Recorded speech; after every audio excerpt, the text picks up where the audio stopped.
성탄절은 굉장히 기쁜 계절입니다. 그러나 첫 번째 성탄절로 돌아가면 성탄절과 연결된 모든 사람들은 당황스러웠고 황당했고 당혹스러웠습니다. 그 첫 번째가 엘리사벳이었죠. 자신도 남편도 모든 사람도 아이를 가질 수 없다고 생각했는데 하나님께서 갑자기 아이를 갖게 하시는 과정 속에서 굉장히 놀랐죠. 두 번째는 마리아입니다. 처녀인데 아이를 낳는다라고 하는 선포를 들었을 때 정말 당황했을 겁니다. 그런데 엘리사벳보다 마리아보다 더 황당했던 사람을 치라면 오늘 요셉이라고 생각합니다. 여러분, 요셉은 18절을 보면 마리아가 요셉과 약혼하고 동거하기 전에 성령으로 잉태된 것이 나타났다, 그렇게 되어 있거든요. 여기서 이제 성령으로 잉태된 것이 나타났다 이렇게 되어 있는데 모든 사람에게 나타난 것이 아니라 요셉만 알게 된 거죠. 요셉만 알게 된 겁니다. 그래서 어떻게 생각했는가 하면 그를 드러내지 않고, 그러니까 드러내지 않는다라고 하는 이야기는 요셉만 지금 알고 있는 거죠. 누구도 알지 못하게 하겠다, 이런 생각입니다. 이제 그 드러내지 않겠다라고 하는 생각을 가지게 되었고요. 그 다음에 보면 가만히 끊고자 했다, 이렇게 이야기하고 있거든요. 그러니까 이 사실이, 지금 마리아가 아이를 가졌다는 사실이 사람들에게 다 드러난 것이 아니라 요셉이 알게 된 것이죠. 얼마나 당황스러웠겠습니까? 이게 말도 안 되는 얘기고 이런 일이 일어나면 안 되는 것이거든요.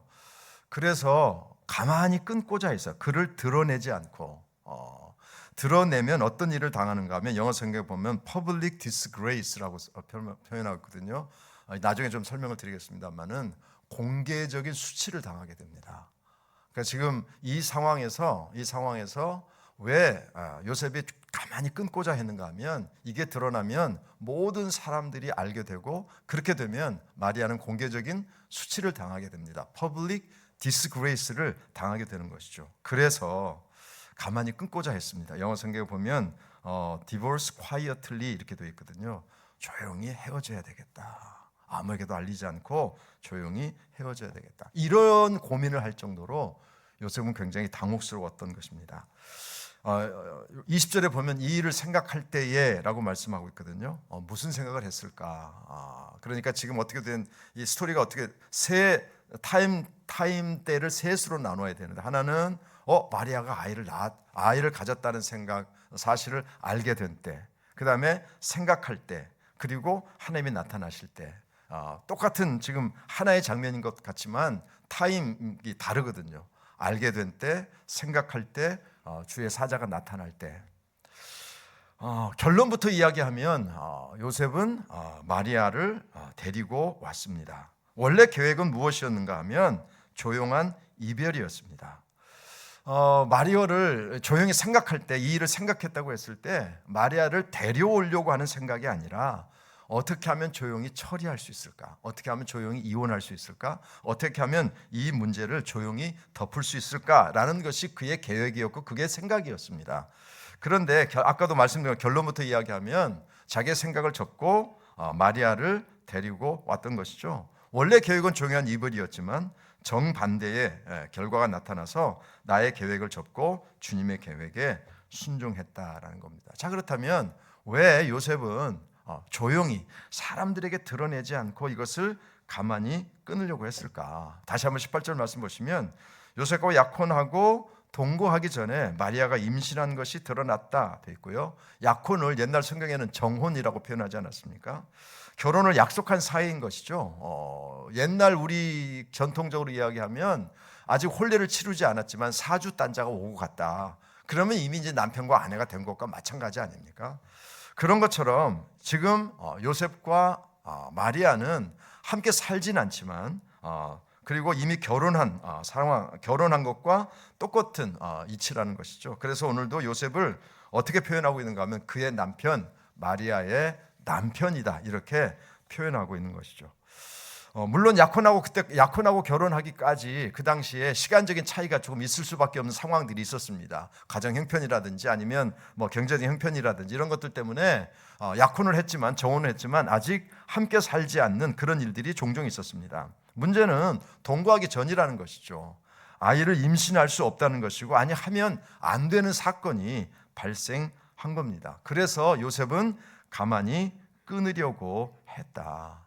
아까도 말씀드렸지만 요셉이 살면서 뭐 충격받은 일이 없지는 않았겠지만 이보다 더 큰 충격은 없었을 겁니다. 이게 왜 충격이냐면 첫 번째는 자신의 약혼자에게, 자신의 아내에게 일어난 일이니까 이건 너무나도 충격적이죠. 분명히 저건 내 아이가 아닌데 이거 어떻게 된 거지? 이게 너무나도 큰 충격이죠. 두 번째는 이제 그런 사실이 드러나면, 지금 드러내지 않고 있잖아요.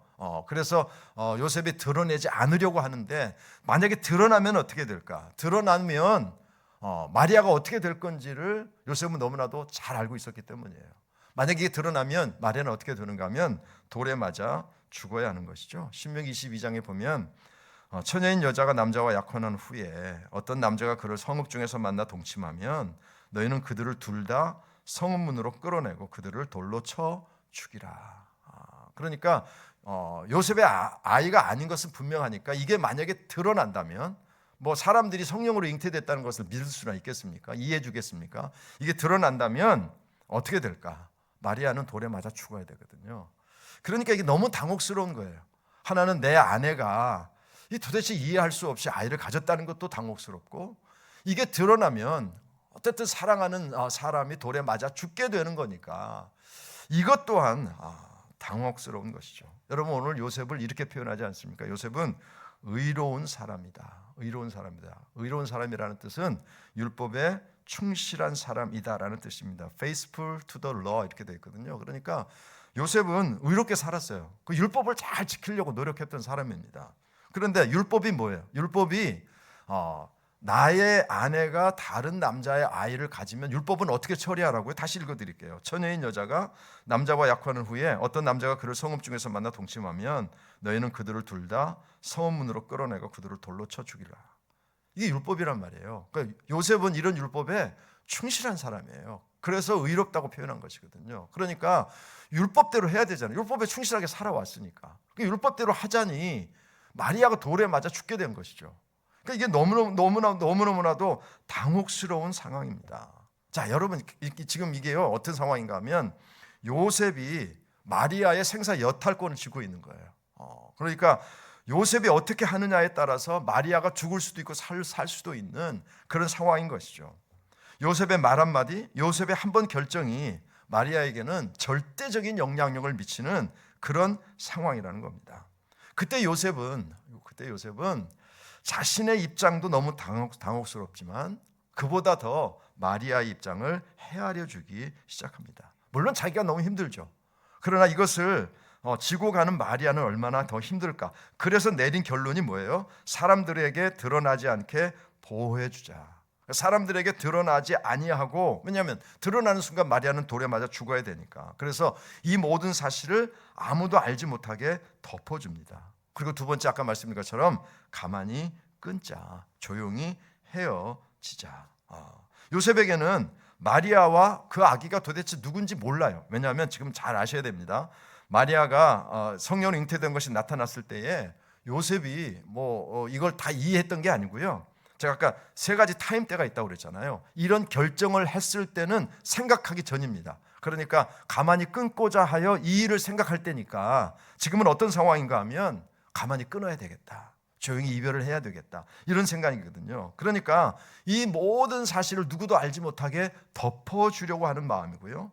아까도 말씀드린 것처럼 조용히 그래서 조용히 헤어지기로 마음을 먹고 어떻게든 마리아가 돌에 맞아 죽지 않는 그런 상황을 만들려고 했던 것이죠. 어떻게 보면 사람 하나가 돌에 맞아 죽을 엄청난 문제인데 요셉의 결단으로 조용히 이 문제가 해결되어 가고 있다라고 표현하는 것이죠. 자, 아까 말씀드렸죠. 사실 요셉은 율법에 충실한 사람이기 때문에 율법대로 하자면 마리아는 돌에 맞아 죽어야 됩니다. 사람들에게 드러내야 되고요. 사람들에게 고발해야 되고요. 그리고 마리아는 돌에 맞아 죽어야 돼요. 그런데 지금 그 마리아를 요셉의 생각으로 살려주겠다는 겁니다. 이걸 저는 은혜라고 표현하는 거예요.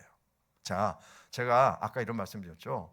이게 드러나면 public disgrace, 수치거든요. disgrace, 수치인데 요셉은 이 disgrace, 수치의 길을 갈 수밖에 없는 이 마리아를 덮어줌으로 은혜를 베풀어 주는 것입니다. 그래서 요셉은 마리아의 디스그레이스를 그레이스로 바꿔주었다. 수치를 은혜로 바꾸어 주었다. 아까 말씀드린 것처럼 율법으로 하면 마리아는 돌에 맞아 죽어야 되는데 살 길을 열어준 것이죠. 이것이 저는 요셉이 은혜를 베풀어 준 것이다 라는 것이죠. 첫 번째, 우리가 요셉처럼 성탄절을 준비하셨습니까? 라고 하는 것인데요. 첫 번째 우리가 적용되어야 될 것은 무엇인가 하면 은혜를 받은 사람은 은혜를 베푸는 사람이 되어야 한다는 겁니다. 우리 성도들의 소원이 은혜 받는 거더라고요. 주일에 와서 말씀에 은혜 받고, 예배 은혜 받고, 찬송에 은혜 받고, 또 뭐 성경 공부할 때 은혜 받고, 뭐 어쨌든 뭐 기도하다 은혜 받고, 은혜 받는 것을 간절히 소망하더라고요. 그래서 정말 좀 더 많은 은혜를 받기 위해서 좀 유명하고 또 깊은 설교를 하시는 분의 유튜브를 찾아가서 그들의 말씀을 듣고 또는 성경 공부를 하고, 굉장히 좋은 태도 아닙니까? 어떻게든 은혜를 많이 받으려고 한다. 그런데 은혜 받는 거 중요하죠. 그러나 은혜 받으려고 하는 목적이 더 중요해야 됩니다. 그것은 뭐냐면 은혜를 받고 그것으로 그냥 간직하는 것이 아니라 받은 은혜를 다른 사람에게 나누고 베푸는 거죠. 이게 우리의 목적이 되어야 됩니다. 그러니까 은혜는 받고 베풀지 않는다면 이것은 하나님께서 기뻐하시지 않는 거다라는 것이죠. 그만큼 은혜 베풀기를 간절히 소망해야 된다는 사실을 우리는 기억해야 되는 것이죠. 두 번째, 우리가 적용해야 될 부분이 있습니다. 이건 뭐냐면 이 변화의 중간에 뭐가 있었냐면 하나님의 말씀이 있었다는 겁니다. 제가 시간대를 다시 나누어 보십시다. 도대체 이 마리아가 애를 가졌다는데 이거 어떻게 해야지? 가만히 끊어야지. 이 시간대가 있고요. 그래서 이걸 어떻게 처리할까 생각하는 시간대가 있고요. 그 다음에 주의 천사가 나타나는 시간대가 있습니다. 그러니까 원래 계획은 뭐였어요? 조용히 끊자. 조용히 이혼하자. 조용히 모든 것들을 해결하자. 마리아의 목숨을 살려주자. 나름대로 요셉은 마리아에게 은혜를 베푼 것입니다. 디스그레이스가 될 수밖에 없는데, 수치가 될 수밖에 없는데 은혜로, 그레이스로 덮어주는 거죠. 그런데 이 변화의 중간에 뭐가 있었는가 하면 하나님의 말씀이 있었습니다. 24절에 보면 주의 사자의 분부대로. 이게 무슨 말인가 하면 요셉의 뜻은 뭐예요? 요셉의 계획은 뭐예요? 가만히 끊는 거예요. 근데 하나님의 계획은 뭐예요? 데려오라는 거예요. 그러니까 내 뜻과 하나님의 뜻이 부딪혔어요. 요셉의 뜻과 하나님의 뜻이 부딪혔는데 내 뜻을 버리고 하나님의 뜻을 따랐다. 여러분, 요셉은 관계를 끊는 게 자신의 뜻이었잖아요. 자신의 계획이었잖아요. 그런데 하나님의 뜻은 뭐예요? 하나님의 계획은 뭐냐면 야, 아내 데려와. 이게 하나님의 계획이란 말이죠. 여러분, 이게 절대 쉽지 않은 결정입니다. 여기서 중요한 게 뭘까요? 모든 상황을 이해했기 때문에, 그렇기 때문에 하나님의 뜻에 순종한 것은 아니라고 봅니다. 성령으로 잉태됐다. 이사야의 예언이 너와 내 아내를 통해서 성취된다. 이게 여러분 이해하셨을 거라고 생각하실지 모르겠지만 저는 이해하지 못했을 거라고 생각해요. 왜냐하면 아이가 생긴 것 자체를 이해하지 못하고 있는데 그 아이가 무슨 임마누엘이고 그 아이가 무슨 예수고 무슨 예언의 성취고 어떻게 믿을 수가 있겠습니까? 모든 상황을 이해할 수 없었어요. 여전히 이 상황이 곤혹스럽고요. 이해되지 않습니다. 내가 왜 그렇게 순종해야 돼? 내가 왜 그렇게 해야 돼? 나 원래 율법에 충실한 사람인데 그래도 내가 은혜를 베풀어서 가만히 끊으려고 하는데 하나님은 한수를 더 떠서 아내를 데려오라고요? 참. 그런데 내 뜻을 꺾고 하나님의 뜻에 순종했다라는 것이죠. 여러분, 참된 신앙생활은 뭡니까? 나는 죽고 예수님이 내 안에 사는 거 아닙니까? 그걸 이렇게 해석하죠. 내 뜻은 죽고 하나님의 뜻대로 사는 거죠. 그래서 내 뜻과 하나님의 뜻이 부딪힐 때가 있다면 내 뜻을 꺾는 것이 신앙생활이고 그게 성탄절의 정신이라는 겁니다. 우리가 너무나도 잘 아는 항상 기뻐하라. 아니, 지금 기뻐할 수 있는 상황이 아닌데 하나님 기뻐하라는 거예요. 그럼 기뻐해야 된다는 거예요. 왜? 하나님이 하라니까. 내가 왜 기뻐해야 돼요? 아니, 그냥 해. 이유가 없어. 그냥 하라고. 그게 내 뜻이야. 여러분, 이런 상황들이 여러분의 삶 속에 일어나지 않습니까? 범사에 감사하라? 지금 이 상황에서 무슨 감사를 하라는 거예요? 왜 감사해야 돼요? 그냥 해. 내가 감사하라고 하잖아. 이거에 지금 요셉의 상황이, 아니, 누구 남자 애인지도 모르는데 내가 지금 가만히 끊는 것만 해도 지금 큰 은혜를 베풀어 주는 건데 뭘 데려오라는 거예요? 그냥 데려와. 내가 원하잖아. 하나님 지금 이런 상황인 거예요. 우리의 신앙생활이 그래야 된다는 겁니다.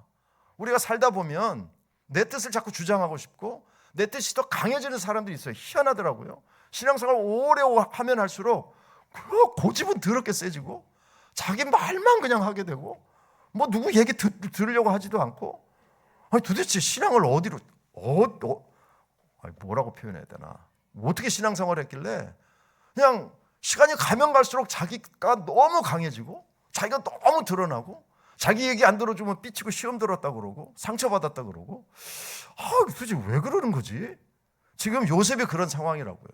여러분, 우리가 살아가면서 사실은 내 뜻과 하나님의 뜻이 부딪히는 경우가 정말 많습니다. 그런데 그때마다 우리는 그냥 대충 덮어버려요. 뭐 나만 이렇게 사는 거 아닌데 뭐 내가 이 상황에서 무슨 항상 기뻐해, 미쳐서 지금 울어도 지금 시원찮을 판에 뭘 기뻐하라는 거야. 여러분 그런 적 없었습니까? 힘들고 아프고 어려울 때 뭘 감사하라는 거야. 지금 힘들어 죽겠는데 하나님께서 감사해, 그래도 그냥 감사하라고. 그럼 내 뜻을 내려놓고 에이 하나님 감사합니다 라도 해야 되는 거 아닌가요? 이게 요셉이 우리에게 보여주는, 요셉의 성탄절을 통해서 보여주는 적용의 두 번째가 되어야 된다는 것이죠. 하나님께서 원하시니까 내려놓아야죠. 사실은 이런 간증이, 이런 결단이, 이런 경험이 사실 우리 안에 굉장히 많아야 돼요. 왜냐하면 우리가 육신을 가지고 있고 세상에 살고 있고요, 우리가 성령이 아니잖아요. 예수님이 아니잖아요. 그러다 보니까 계속해서 내 뜻이 일어나고 계속해서 부딪히잖아요. 그때마다 끊임없이 내 뜻을 내려놓지 않고 하나님 뜻 순종하지 않으면 참 신앙생활이 안 되는 거죠. 요셉은 이게 도대체 무슨 소리인지 알지 못하겠지만 데려오는 거죠. 이게 바로 요셉의 성탄절이었다라는 겁니다. 첫 번째 성탄절을 바울은 빌립보서 2장에서 이렇게 설명했습니다. 저는 이것을 바울이 첫 번째 성탄절을 설명한 것과 연결시켜 생각하는데요. 여러분 너무나도 잘 아는 말씀이죠.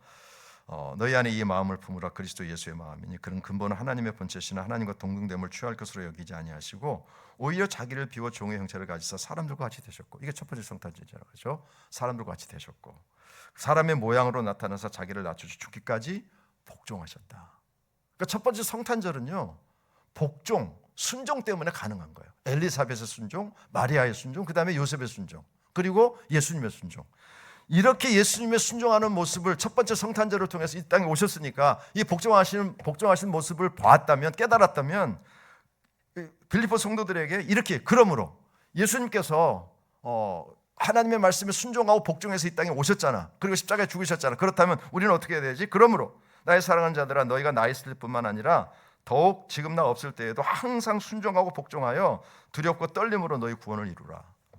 이게 바울이 첫 번째 성탄절을 해석한 거라고 보거든요.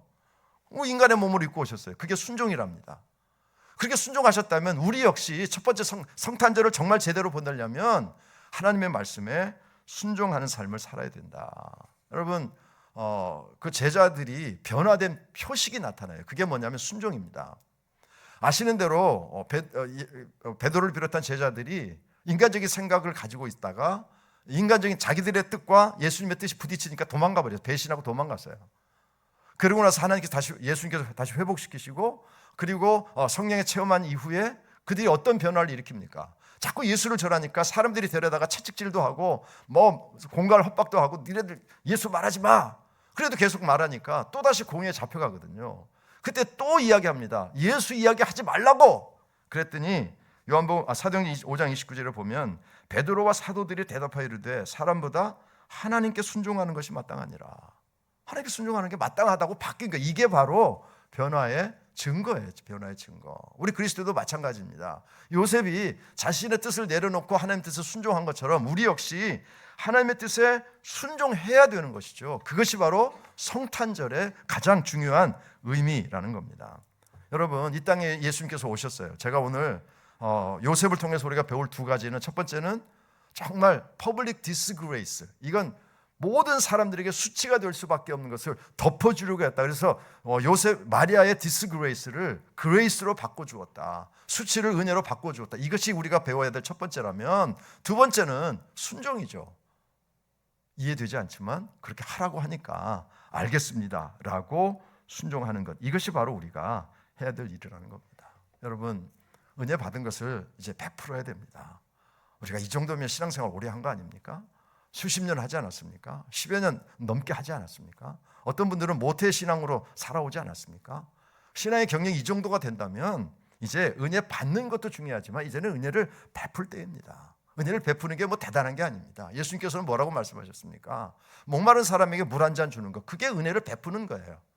따뜻한 말 한마디 하는 것이 베푸는 거예요. 왜냐하면 그게 나였어라고 예수님께서 말씀하시니까. 내가 목마르고 힘들 때 네가 물 전해줬잖아. 그게 나였어라고 말씀하시니까 은혜를 베푸는 것은요, 이게 손해보는 게 아니라 결국은 내게 더 큰 이익이 되는 거예요. 그래서 예수님께서 은혜를 받았으면 은혜를 베풀라라고 하는 이유가 바로 거기에 있고요. 다시 한번 말씀드리지만 신앙생활은 내 뜻을 접고 주님의 뜻에 순종하는 겁니다. 만약에 은혜를 베풀지 않았다면, 그리고 자꾸 내 뜻만 강조하고 있다면 아직은 우리 첫 번째 성탄절도 제대로 보내지 못한 것이다 라는 교훈을 우리가 요셉을 통해서 볼 수 있는 겁니다. 요셉은 가만히 끊으려고 했어요. 드러내고 싶지 않다. 왜? 나만 알고 있는 거죠. 드러나면 큰일 나니까, 돌에 맞아 죽으니까. 마리아는 수치를 당할 수밖에 없었어요. disgrace. 그런데 덮어줍니다. 살려줘야지. 가만히 끊어야지. 아무에게도 드러나지 않게 해야지. disgrace를 grace로, 은혜로 덮어주는 이 요셉의 모습이 저는 예수님의 모습이라고 생각합니다. 우리의 모습이어야 되고요.